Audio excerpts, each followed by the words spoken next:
Nədir? Restorana lasin giyinəcək. Kür sənin qız başı var.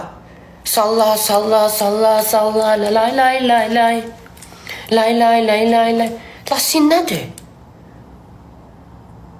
Arxa reklam eləyəcəm orada.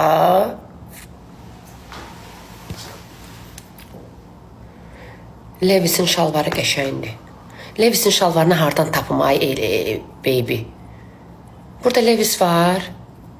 Levi'sin şalvarı qəşəng gedərdi. Bilsən necə şalvar? Sümükdən olan boş tərzdə şalvar da qəşəng gedərdi. Hardadır? Molda. Görürsən seçimləri necədir? Zara'nın şalvarları məndə oturmur qəşəng. Belim çox balacadır, oturmur. Deyir, Zara'nın 2 dənə şalvarı var. Getirin baxın. Heç biri oturmur əynimdə. Verəcəm Naibəgilə. Öz orijinal Zara'nın özündən. Tornado istəyirəm. Bu çox qəşəng qalır əynimdə. Belə giyinmək istəyirəm. Amma şalvar yoxdur. Yubka getmir xanımla ilə. Boğazı kesikdir. Boğazı kesik. Boğazı kesik ayaqqabılarla yubka getmir. Bunun altına bir süs nə şalvar qəşəng.